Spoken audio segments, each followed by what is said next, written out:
بسم اللہ الرحمن الرحیم۔ ناول پس آئینہ، رائٹر فاطمہ ملک، قسط نمبر 1۔ سلطان شہزاد ڈوگر تھکے قدموں اور الجھے دماغ کے ساتھ گھر میں داخل ہوا تو اسے اپنے کمرے سے راہداری تک کا ایک سفر ایک طویل تپتے صحرا کی مانند محسوس ہونے لگا۔ اس کا کمرہ راہداری سے گزر کر جاتا گھر کا مین دروازہ ایک ہال نما کمرے میں کھلتا تھا جہاں سے باقی سب گھر کو راستہ جاتا۔ راہداری کے ایک طرف خوبصورت گرین ایریا تھا جس میں 50% اصلی اور خوبصورت تازہ پھول اور پودے تھے، جبکہ باقی 50% پھول اور پودے نقلی ہونے کے باوجود ان پر اصلی ہونے کا گمان ہوتا۔ گرین ایریا اتنی خوبصورتی سے بنایا گیا تھا جیسے آپ خوبصورت ناردرن علاقے کی جھیل کے کنارے بیٹھے ہوئے ہوں۔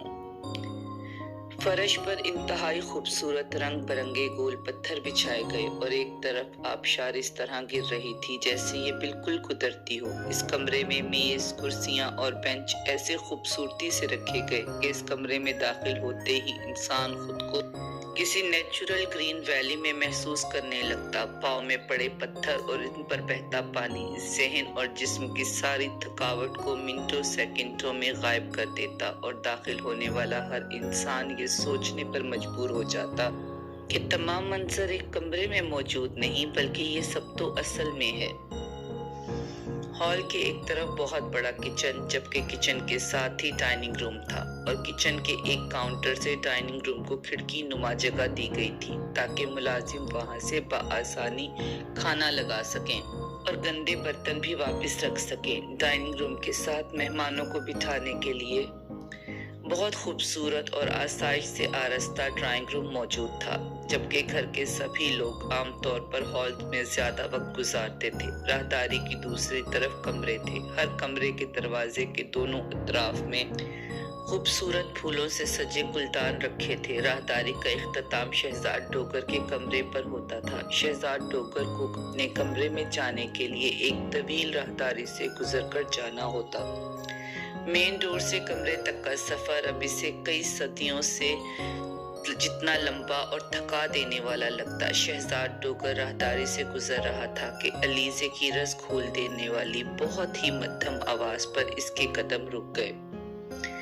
یہ آواز سننے کو اس کے کان ترستے تھے۔ وہ آواز کا تعقب کرتے ہوئے بے اختیار سارا کے کمرے کی طرف بڑھنے لگا، مگر کچھ فاصلے پر ہی اس کے پاؤں رک گئے، ایسے جیسے کہ اس کے قدم من کے ہو گئے ہوں اور سارا جسم اور چہرہ پسینے سے شرابور۔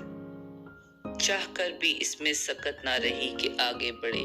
25 سال بعد اسے اپنی غلطیوں اور گناہوں پر افسوس ہو رہا تھا۔ اسے ڈر لگ رہا تھا کہ کہیں وقت کا پہیہ گھوم نہ جائے۔ وہ چاہتا تھا کہ زندگی کو 25 سال پیچھے کر دے اور اپنی غلطیوں کو سدھار لے، مگر اب ایسا کب ممکن تھا؟ 25 سال پیچھے، جب علیزے دلہن بن کر اس کی زندگی میں آئی۔ علیزے کو وکالت پڑھنے کا بہت شوق تھا۔ اس کے والدین کے خیال کے مطابق وکالت میں لڑکیوں کے لیے کم از کم پاکستان میں تو کوئی مستقبل نہیں تھا۔ علیزے کے خاندان میں ڈاکٹر بننے کا رواج تھا۔ اس کے والد اور والدہ دونوں ہی ڈاکٹر تھے۔ اس کے چاچو اور خاندان میں کے سبھی لوگ میڈیکل کی تعلیم لے رکھی تھی۔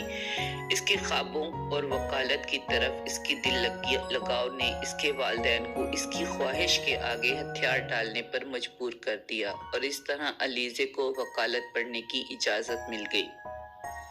آج کا دن علیزے سارا کے سر گود میں رکھے ہوئے اس کے بالوں میں انگلیاں پھیرتے ہوئے اسے سمجھا رہی تھی کہ ماں باپ کے گھر اور سسرال میں بہت فرق ہوتا ہے۔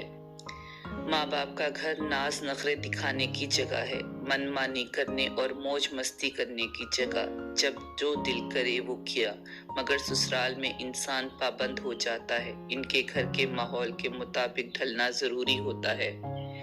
ایک انسان کے لیے کوئی بھی اپنے طور طریقے نہیں بدلتا، بلکہ اس ایک انسان کو خود ان سب کے مطابق بدلنا پڑتا ہے۔ علیزے کی درد بھری آواز سے لیاقت